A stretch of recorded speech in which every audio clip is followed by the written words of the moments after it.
নমস্কার। আজকে আমি জরাসন্ধের জন্মকথা বলতে গিয়ে আমার কল্পনায় জরাসন্ধকে মনে হয়েছে একজন বিশ্বের প্রথম টেস্ট টিউব বেবি, কিংবা জরাসন্ধ একজন রোবটিক মানুষ।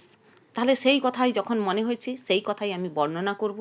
তাহলে শুনতে থাকুন কেন আমার মনে হয়েছে জরাসন্ধকে, যে জরাসন্ধ একজন টেস্ট টিউব বেবি। নমস্কার বন্ধুরা, আমার চ্যানেলে সবাইকে স্বাগত। আমি আজকে কথা বলবো জরাসন্ধের জন্ম কাহিনী নিয়ে। জরাসন্ধকে আপনারা জানতে চেয়েছিলেন জরাসন্ধকে, বা জরাসন্ধ বিষয়ে কিছু যদি বলি। আমি প্রথমেই বলবো জরাসন্ধ হলেন মহাভারতের এক বিশিষ্ট চরিত্র। সেই বিশিষ্ট চরিত্রের আমি পরিচয় দিয়েছি ভীম পূজা করা হয় কেন, সেখানেই আপনারা জানতে চেয়েছেন যে জরাসন্ধের জন্ম কাহিনী নিয়ে। তাই জরাসন্ধ কাহিনী নিয়ে আমি বলছি। জরাসন্ধ হলেন মগধ রাজের বৃহদ্রথের পুত্র। বৃহদ্রথ বিয়ে করেছিলেন কাশী রাজার দুই কন্যাকে, কিন্তু কাশী রাজের দুই কন্যাকে তিনি দুই পত্নীকে প্রচণ্ড ভালোবাসতেন। তিনি প্রেমে আর আদরে আনন্দে সোহাগে দিন কাটাচ্ছিলেন, কিন্তু তলে তলে একটা দুঃখ তাকে কুরে কুরে খাচ্ছিল। সেই দুঃখটা কি না, বৃহদ্রথের কোনো সন্তান ছিল না।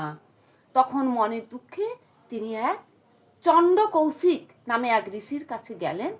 তাকে মনের দুঃখের কথা, গভীর দুঃখের কথা নিবেদন করলেন। তিনি সমস্ত শুনে ঋষি চণ্ড কৌশিক একটা মন্ত্রপুত আম দিলেন। বললেন, এই আমটা আপনি যে রানীমাকে খাইয়ে দেবেন। এবার বৃহদ্রথ কি করলেন, এসে যেহেতু তার দুই পত্নীকে তিনি সমান চোখে দেখতেন, ভালোবাসতেন, তাই সেই আমটাকে দুভাগ করলেন। দুভাগ করে দুই রানীকে খাইয়ে দিলেন। যা হওয়ার তাই হলো। রানীরা গর্ভবতী হলেন। গর্ভবতী হওয়ার পরে দেখা গেল না, দুটা শিশু সন্তান প্রসব করলো, কিন্তু খণ্ডিত শিশু, পূর্ণ শিশু জন্মগ্রহণ করলো না। একটি হাত, একটি পা, একটি চোখ, মুখের অর্ধেকটা, মাথা অর্ধেকটা, কিম্ভূত কিমাকার শিশু দর্শন করে রাজা নিদান দিলেন, যান ওই শিশুকে বনে ফেলে দিয়ে আসুন। যেমন আজ্ঞা, সেই শিশুকে কি করলো না, বনে ফেলে দিয়ে এলো। সেই বনে এক যে জরা নামের রাক্ষসী ছিলেন। জরা নামের রাক্ষসী ছিলেন, তিনি সেই দুই খণ্ডিত শিশুকে খুঁজে পেলেন এবং খুঁজে নিয়ে তিনি যুক্ত করলেন। তাই সেই শিশু দিয়ে তিনি রাজা বৃহদ্রথের কাছে পৌঁছে দিলেন। তাই ওই শিশুর নাম হলো জরাসন্ধ। জরাযুক্ত সংযুক্ত জরাসন্ধ। এবার আমার প্রশ্ন হলো যে কিভাবে এটা সম্ভব যে একটা মন্ত্রপুত আম দিয়ে কোনো গর্ভবতী হওয়া যায়? আমি তো কল্পনা করতে পারি, আমি বলতেই পারি যে ঋষি চণ্ড কৌশিক একজন বৈজ্ঞানিক ছিলেন।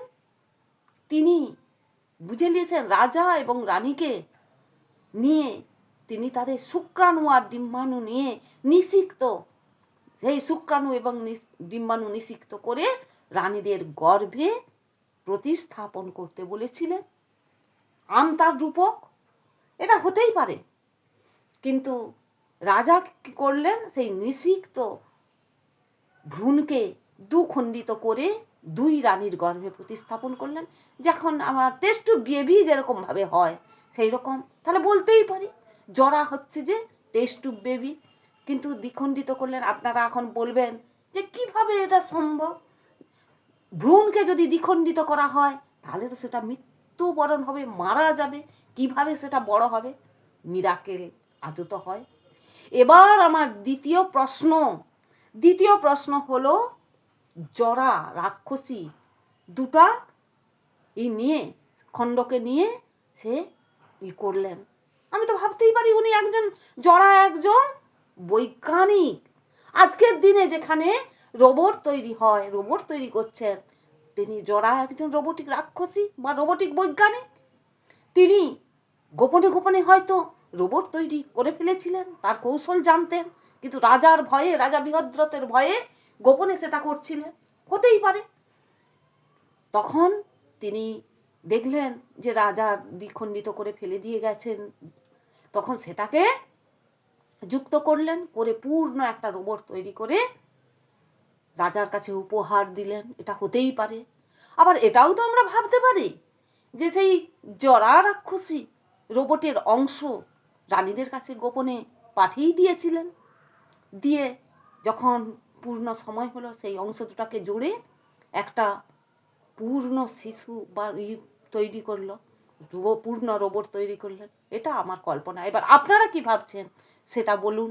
আর একটা কথা আমি বলবো, এই যে ঋষি চন্দ্রকৌশিক বলেছিলেন, যে জন্মরহস্যের ভেতরে ঋষি একদিন বলেছিলেন যে জরাসন্ধ হবে বিশাল বলশালী, ক্ষমতাশালী, বলবান।